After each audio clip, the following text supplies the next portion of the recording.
You're listening to the Pure Local Extra show from the Kingsway Centre in the heart of Newport on Newport City Radio.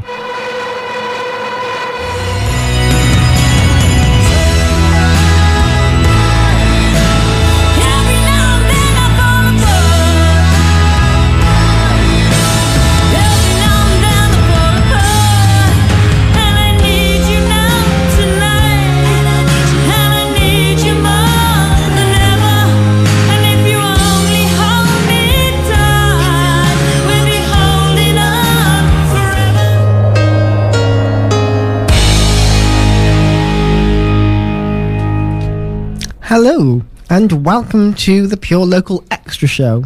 I'm in the studio with Stephen. Hello there. I'm also in the studio with our special guest, but we can't speak to her just yet.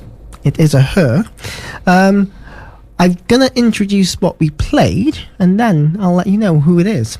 So we started this hour with Foxglove and The Chaos. And then we played Nia John. Hello, Danny. We played Total Eclipse of the Heart. Yeah. Yes. Epic. So, really good. That I think is one of your favourite songs to perform by Bonnie Tyler? Yes, yeah, and that was the first thing that kind of gave me a worldwide platform really for the rest of my music, which followed. It came out in 2021, so during COVID times, but it went on worldwide radio, went to nearly every country in the world, so it's phenomenal, over 1 million listeners. Wow. So that's it's amazing, fantastic. Yeah. So can you just introduce yourself now then, and just say a bit about your history into how you came into music then? So I'm Nia John. I'm a singer-songwriter. My producer Al Steele, who's a member of the Corgis. I've done a lot of cover recordings with him since 2012, and the last several years we've done originals. We're on 11 original songs now, so once we record the 12th I can release an original album. Alongside that I have my own band, Wolfstorm, which launched in 2019.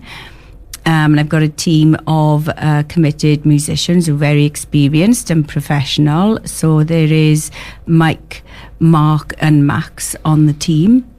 And we gig all around South Wales most weekends. Tonight, just to give us a plug, we're in the Crow's Nest in Cwmbran this Saturday. Going back then in time, I grew up with a brother who was a drummer in originals and cover bands. So the music I was listening to from when I was 7 were from bands and artists like Ozzy Osbourne, Black Sabbath, Iron Maiden, AC/DC, then Metallica era, and then Nirvana, Pearl Jam era, so on and so forth, Motley Crue, the hair metal. So I've kind of grown up alongside that, and I loved singing along. So I took it one step further, had singing lessons. I'd done some grading up to grade 6 vocals, started learning the piano because voice is trained to piano. Then I found a world-renowned vocal coach, Tanya Harrison, and she kind of opened up the door to things you wasn't taught on the gradings then. So all the little tricks and techniques. So I've had an all-round experience, and sort of I built myself a good foundation into the music world and done qualifications so I could communicate with musicians, and currently learning bass from a bass teacher, Carol.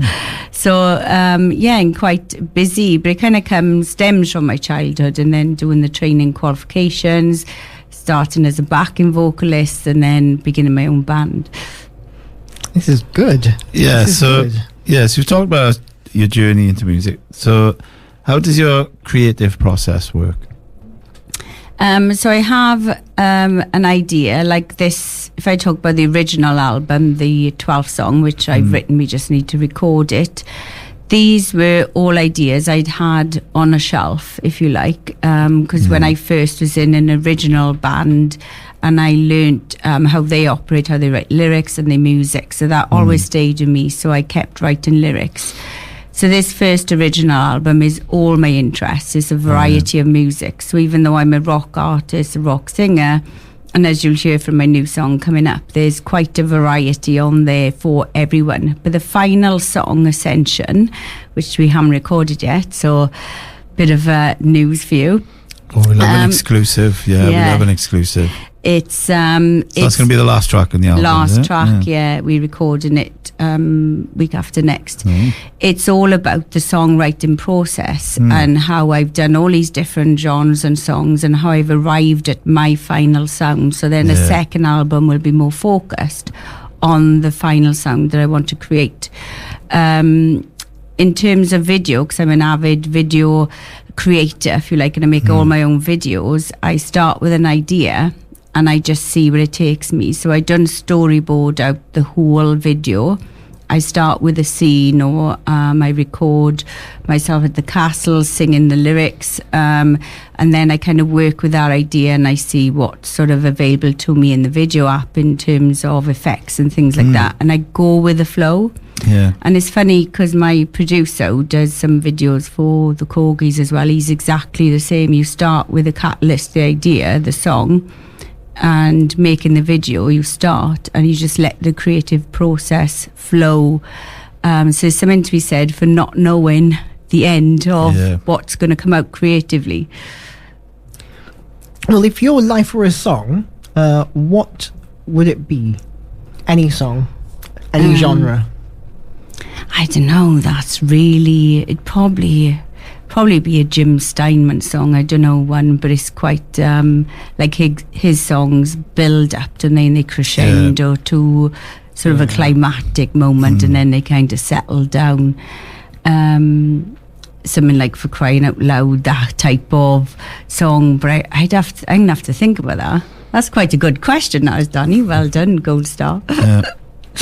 Yeah, well, keeping on the theme, if your music was a food, what would it be? What kind of food do you think describes Nia John? Oh, I would say a pizza with different toppings on, or a curry. Yeah, we've got a question about pizza. Should we do it now? Yeah, why not? Right, yeah, we've got a question about pizza. This is the big question we ask everybody. So, it's a two-part question. Barbecue base on a pizza or tomato? Tomato. Okay, is the wrong answer. No, I'm joking. If there's a lot of toppings on, then I don't taste the barbecue so much. That's fine. I think it depends what you have on there, to be honest. Yeah. But yeah, I barbecue base all the way. So the next one is the big question about pizzas, which everybody wants to know. Pineapple on pizza, yes or no? Yes. No, wrong again. Yes. Yeah. Very well done. So, you've just released your new single, Danza Rosa Roja. Is that how I'm pronouncing it correctly? Yeah, the J is a yeah. Well done, Danny. Well done. Good job I didn't read that out, because I would have probably read out Roja. Tell us the story behind the song.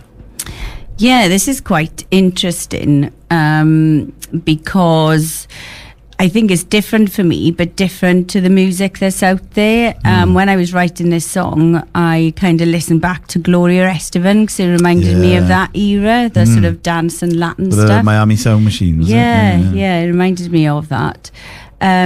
So this stems from when I was in the Brownies, we had to do a project on a country. So I chose Spain, and we had to do like a scrapbook. So I had things in there about their oranges in Seville, blah, blah, blah, linked with the country. Then I had... Sorry, go on. Oh, I was going to say, do you like Spain? Have you got like a... It's just a cultural interest. I haven't been there much. I've been there several times on holiday, like most people. Then I had a Spanish pen pal, so I bought myself a Collins English to Spanish dictionary. So I started learning Spanish words. Then I went on to do my Spanish GCSE, and I loved the language. I found it much easier to learn than Welsh. So I really took to learning the language. Then I'd gone on holiday there as well and loved the sun and the beaches and things. So it's just always been like a cultural interest for me, and loving the language and culture, coupled with then you see the culture there in terms of dancing and the maracas and things like that, like, sangria, etc. And I exercise a lot. I love exercising, love music, love dancing. So putting those two interests together, I come up with Danza Rosa Roja. So it's kind of like an ambition of mine to do an upbeat summer dance song, but to incorporate some Spanish words and a Spanish fiesta feel to it. So I took it to my producer Al Steele, and he has played a lot of acoustic guitar around the world, including Spain, so he knew the kind of sound I was looking for, which was fantastic. So between the two of us, we came up with this song. Yeah, so what is Danza Rosa Roja then? Is it a person? Is it a... So dance is dance, then Red Rose. So the story is that there's a group of young ladies, a group of young gentlemen, they get ready, they go out in the evening to the local fiesta. So everyone's happy, having fun, everyone's dancing. And there's one particular gentleman who likes one of the ladies, and he calls her Danza Rosa Roja, my red rose. So it's a bit of a romantic story behind it, in that she's an excellent dancer. She's got admirers, and this gentleman, she is known as Danza Rosa Roja. But it's the video then has got scenes of the sort of general public and people dancing as well, so it's kind of making this not just expert dancing, it's that everyone can have a go at Latin dancing, etc. And those who like Strictly Come Dancing, for instance, would love this song and the video. So where was it recorded? Did you record it in Spain, or did you record it here in the UK? So I recorded it in Shabby Road Studios, the music, and the video then, I thought, I'm not an expert dancer, Latin dancer to do myself. So I asked a local dance company, but there was several setbacks with that. The person I spoke to had gone into hospital, and my message didn't get through for a few weeks. Then people were having holidays. Then they said about payment, and then they said, the other person's on holidays, and it just went on and on and on. There was quite a few weeks delay, so I wanted to film real Latin dancing, but I wanted to do it locally, so that to put them on the map then, like I'd done with another song with a local gym. So because it didn't come to fruition, I just had to get on with the video. So the video are sort of Creative Commons clips from the internet, really, of dancing, etc. And it's going to be our record of the week on Newport City Radio this week coming. It's going to be on the breakfast show with Lamsey. Thank you. Every day this week in the morning between 8 and 11. Yes. Yeah, how's that being a record of the week on a radio station? That's amazing. Thank you so much, and thank you to your listeners. It's great, and it's good timing for this song because we're in August, so we're coming towards the end of the summer. So, and it is like a summer upbeat track, quite dancey. So that's great news. Thank you. Shall we have a listen? Let's have a listen to that. This is Nia John with Danza Rosa Roja.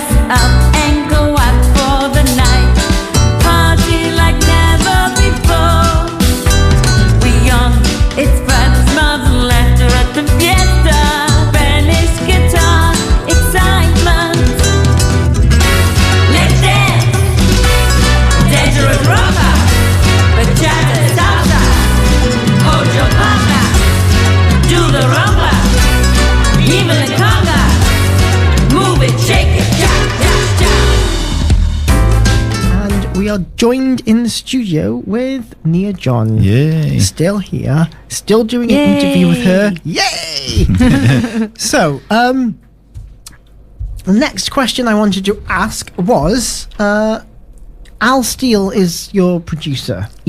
How did that working relationship come about? There's a story behind that as well. So I got back into singing from about 28 because I'd had a few years off doing academic work, etc. And my husband bought me a recording studio session because I enjoyed singing. Yeah. So I went, he gave me for my birthday like a certificate saying you've got a recording session. So I went up to Shabby Road, the local studio in Caerphilly, met Al. I also met Kerry, his wife, who's a graphic designer. And I kind of started from there, recorded, I think my first recording was Batter of Hell by Meatloaf, recorded that there. Yeah, that was on a Fortnite game recently, wasn't it?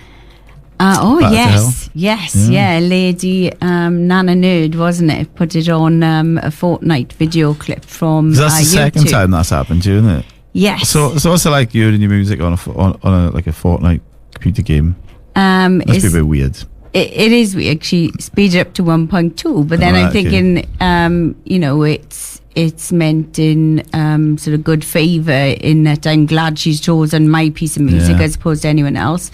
It's also a woman singing that, not a man, and she was a woman herself. And I guess it's publicity for me as well as them making those connections. Yeah. So go back to Al. So how does the relationship work, and what do you kind of bring? What do you kind of bring out you as an artist? Well, he knows my voice very well now in terms of mastering and mixing. I it depends what we're doing. With our original songs, I do a skeleton song with musical instruments, or I may use like a sample here and there for intro and end. I write all the lyrics, so he's got it all in a structure of verse, chorus, bridge, the solo time, etc., and the lyrics. And then we meet in the studios, so I send it all to him beforehand, and we meet in the studios. He listens to it and then goes through it, and he's an expert multi-instrumentalist, so he will do every single instrument on that. He will lay down the drums, the guitar, the bass, the second guitar, any keys, and then we'll record my vocals. Then he does any backing vocals if needed, and then we have the finished sort of articles. So he does the big middle bit, if you like, and then I do all the advertising and publicity. So that's how it works. We recorded many covers in the studio before we kind of went on to originals. And I think that sort of confidence come in him to have confidence in me from my success with the covers, my band and being out there, everything I was doing. And also I'd had an original band experience, so I could bring that with me into that sort of songwriting. So you have an album that's due for release. What's the recording process been like for that album up until this point? So, as I just explained, that's how sort of songs come about. We've got, I can tell you the title of the last song, which is Ascension, and that's going to be the title of the album, Ascension, as in ascend into new sounds. Great title. Yeah. I just want to work out how I can make myself float in the air and skies if I'm going upwards. But so that'll be a challenge for me. So it's myself having an idea, writing the lyrics, getting sort of skeleton sounds down the music, and then going to sending them all to Al, and then meeting for recording studio time to sort of lay all that down. And then we kind of bat off each other. He's very easy to work with, very flexible. If you want a specific sound, he's able to do it. Because he's so experienced, so we work well together in that sense. And just an interesting point to note, his wife Kerry, who is a graphic designer, actually designed the Wolfstorm logo for my band. Okay.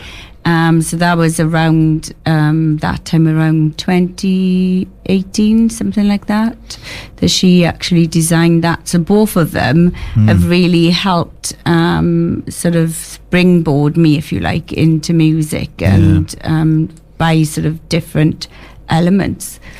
Yeah, it's great, I suppose, having a long-term relationship with somebody as well, isn't it? So, yeah. So you mentioned Wolfstorm. Obviously, we have to mention Wolfstorm. So tell us about Wolfstorm. So Wolfstorm, something unique about us. So we're a rock and pop band, covers band, and something unique about us is we adopt or sponsor a wolf dog at the Wales Ape and Monkey Sanctuary. So the wolf dog we're sponsoring at the moment is called Rubia. So if you purchase any of our merchandise like t-shirts, wristbands, beer bottle openers, we've got mugs, pens, etc., all the money goes to charity, goes to Rubia at Wales Ape and Monkey Sanctuary. So we carry a small amount of merch with us to our gigs, and it's also available on our website, www.wolfstorm.net. So there's that sort of USP, our uniqueness as a band. Not so many do you bands get like wolf updates kind of monthly or weekly? Or I keep in touch with the charity via email. And I visit them every year on my birthday, and I take a whole load of new photos and video footage and then put it on our Wolfstone supporters group and on our social media sites, so that people can see this is where their money is going, this is the wolf dog, etc.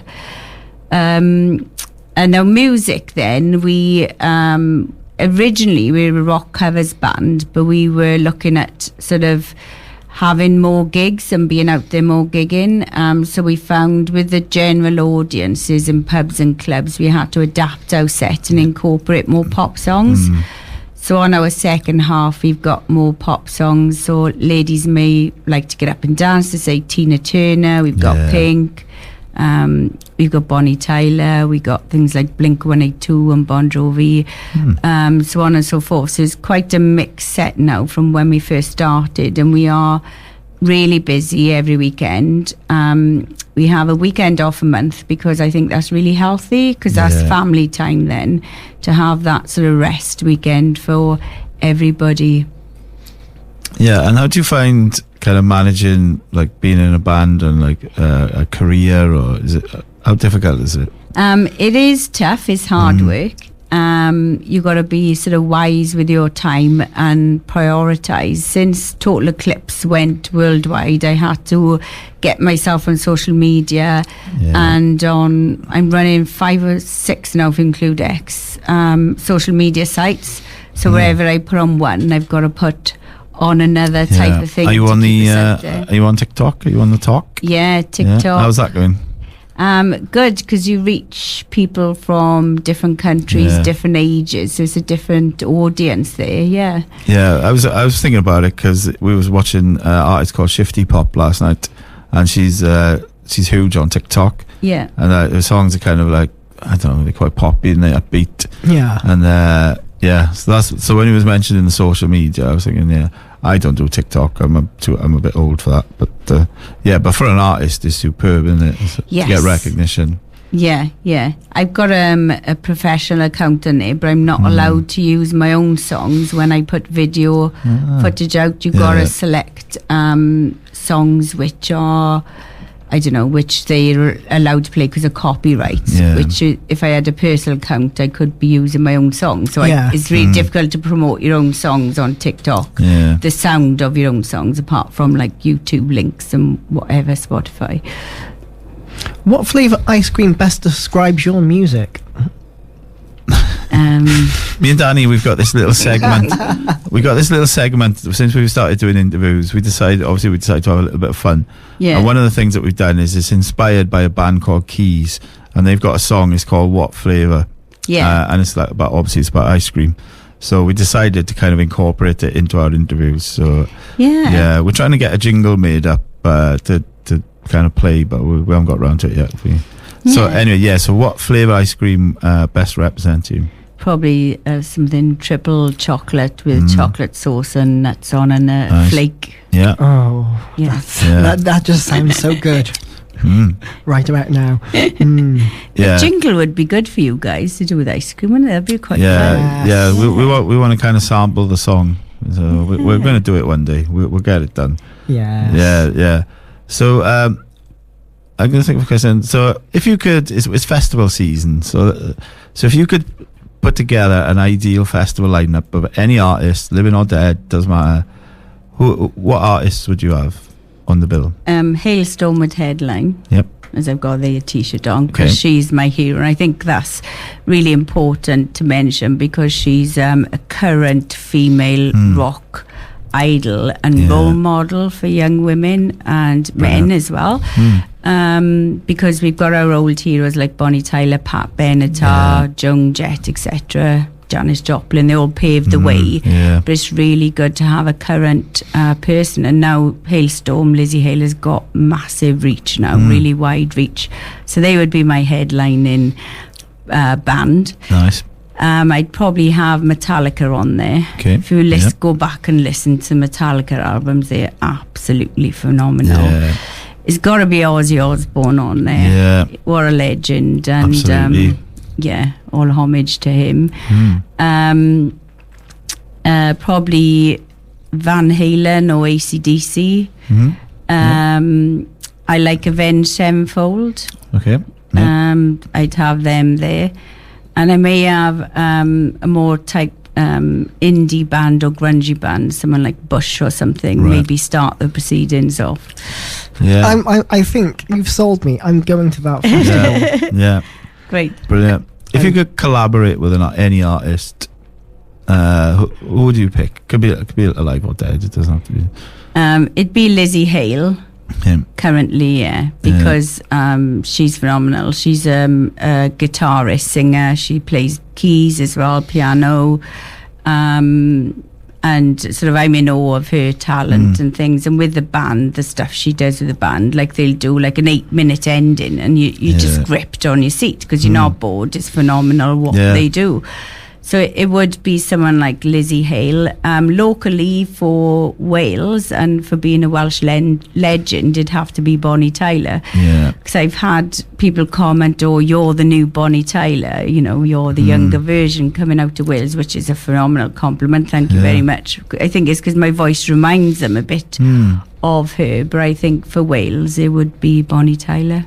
Or Cerys Matthews, of course. Cerys Matthews. I could probably see that happening with all three artists. That would be fab. Yes. Well, what are your plans for the rest of 2025? So we booked up with gigs up until December. So we'll be busy with the band most weekend. I'll finish my the recording of my album now in August, so then it'll be making the video and getting the song out in September. So from sort of September, October onwards, I'll be promoting my album. I may record another cover then before the end of the year, because it's like every 3 months I record a song. And yeah, that's it. We got an exciting event coming up for Halloween, the 1st of November, in our local pub, the Piccadilly. So that's fancy dress for Halloween, and we always love Halloween because everyone gets dressed up, has fun. We do raffles, etc. And we do like a lucky dip as well, where they put their hand in sort of spiders and silly string and things and pull out prizes. So I'm looking forward to that on Halloween. Do you have a preference in regards to the music that you make, whether you prefer to do originals or whether you think, oh, actually, I want to tackle another cover? Do you have a preference as to what you prefer? Both. It's easier for me to appreciate someone else's music like a cover and think, wow, that's amazing, and I can sing that quite well, so I want to cover that. So that's an easier route and for me, and whatever cover I've recorded I felt passionate about. Originals, I think there's more work in an original, and it's getting that idea from paper into fruition. But I feel kind of satisfied at the end of this first album that I've got out all the ideas that I've had, and therefore moving forward is a blank canvas, really. So there's pros and cons to both. Okay. I've run out of questions. Talk about food again. What have we not asked about? And there was something you was talking about charity work, when you do a bit of charity. Do you want to tell us about that? Yeah, so I was explaining about the wolf dog that we sponsor, and any merchandise that viewers, listeners purchase go to the wolf dog, a Wales Zebra Monkey Sanctuary, Rubia. Actually, when we first launched in 2019, we raised money for an asthma charity. Right, okay, yeah. I think it was over £200 or roundabouts that we raised. That was our launch gig. Because I'm actually asthmatic as well, so I manage that along with singing, and singing is really good for asthma and breathing problems. So that's another charity we have been involved in. We do every year play for free for Party in the Piccadilly, which again is our local pub in Caerphilly, and that goes to Noah's Ark, the children's charity. Yeah, brilliant. So they've raised, I know it was over £1,000 in ticket sales, because that was about 2 weeks ago. Yeah. And they still collated money from like merch sales and whatever. So yeah, we do charity stuff. I know next year we've got a festival. We've been asked, it's in the early stages. We do a festival in May, and I think that would be another charity gig as well. Yeah. Oh, that's fantastic.